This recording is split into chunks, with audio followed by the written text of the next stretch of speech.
beautiful night, don't you think? Nothing like a brush with destruction to make one appreciate the majesty of the celestial canvas. It's a view I would once have shared with my companion, though definitely unaccompanied by such revelry.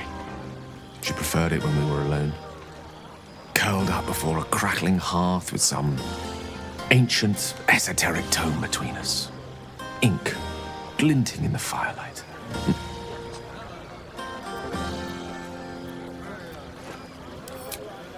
By a Gale's lost nose! No! Tara is not any cat. She's a Tressum. And given your confusion, I'm guessing you've never met one. They're brilliant creatures. Fine company for any self-respecting wizard. She'd be most impressed by our efforts saving these tieflings. Proud, even. And I've given her little to be proud of recently. After I was afflicted with my condition, I locked myself in my tower for an entire year. I was inconsolable, wallowing in my self-inflicted tragedy. I'd given up on myself, but Tara never did. It was her encouragement, her research that led me to my treatment. Once we knew that magically infused items were the key, she went out to find them for me. She saved my life. After so long being cared for by someone else, it feels good to have repaid the favor. Not directly to Tara, but to these poor tieflings. I'm sure she would approve. Sometimes, but I imposed it on myself after all. I set up enough wards to keep an army at bay. Never mind the few colleagues who sought to inquire about my welfare. Tara did her best to keep my spirits up, of course, but there's only so much one Tressum can make up for one's entire social circle. She was often gone, seeking items to treat my condition. You're the first person I've spent any significant time with in a year or more. Spending time in your company, I realize that I may have left behind the greater part of my wit and sensitivity in my tower.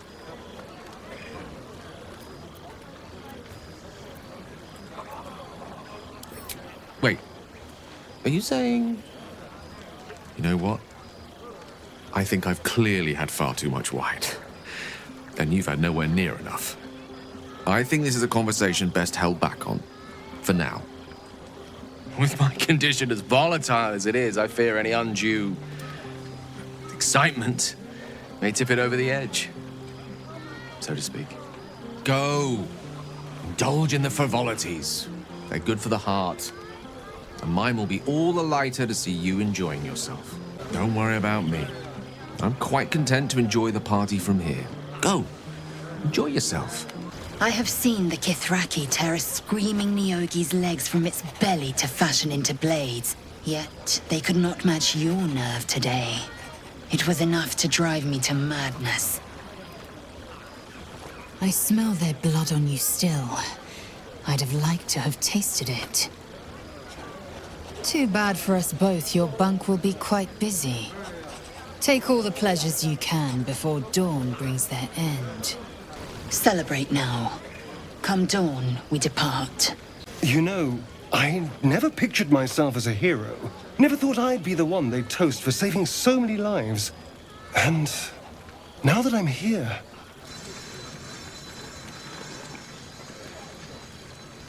I hate it. This is awful.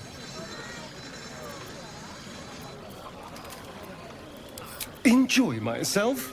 There's a worm in my brain. I'm surrounded by idiots, and all I've got to drink is wine that tastes like vinegar.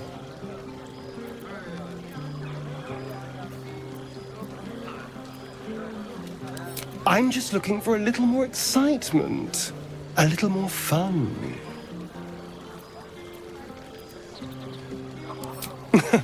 Nothing so dramatic. Just you and me and, well, maybe a little death, figuratively speaking. Let's wait until things quieten down. Once the others are asleep, we'll find each other.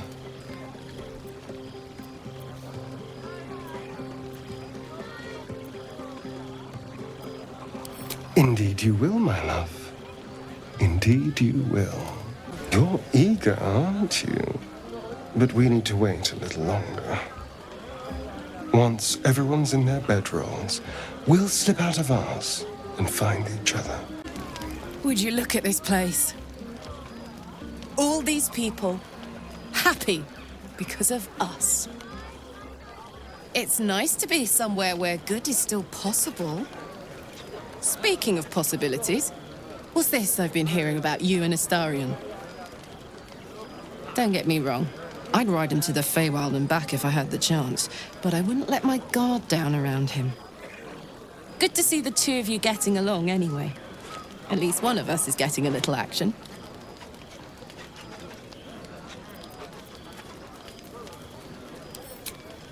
Not so much. You spend the whole time avoiding swords and schemes. Plus, people just get nastier as the night wears on. I tried to make friends at first. Learned my lesson fast. Better to keep to yourself in hell.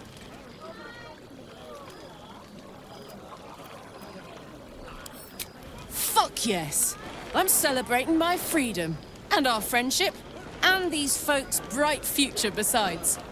All I need now is a fire-retardant lover to get lost in till sunrise.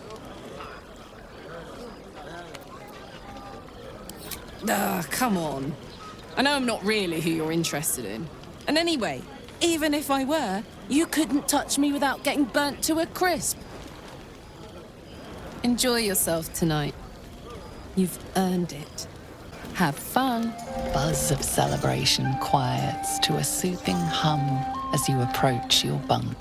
Though you seek repose, you needn't spend the night alone. There is one who yearns for you in the dark. Who will you seek? Your heart skips a beat. What treasures might this night bestow?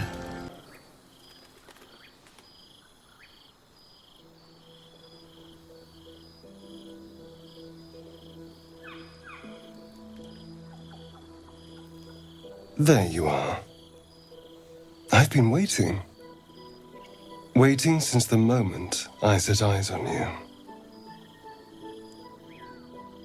Waiting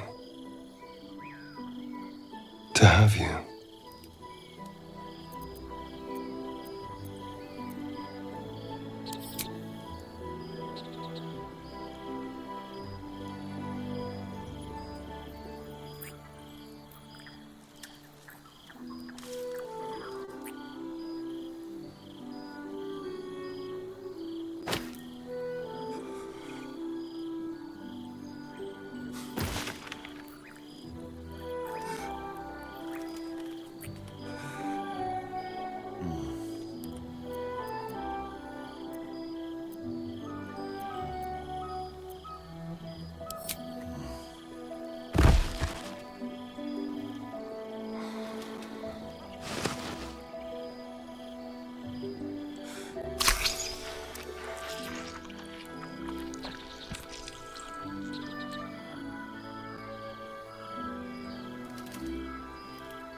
It's a poem, a gift from Cazador.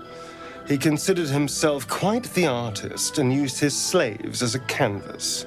He composed and carved that one over the course of a night. He made a lot of revisions as he went. You recall the sharp, complex lines of the script. It was written in the language of the Hells. Infernal? Who knows? The bastard was insane. Anyway, enough pillow talk. Let's go before the tieflings drag us into another mess.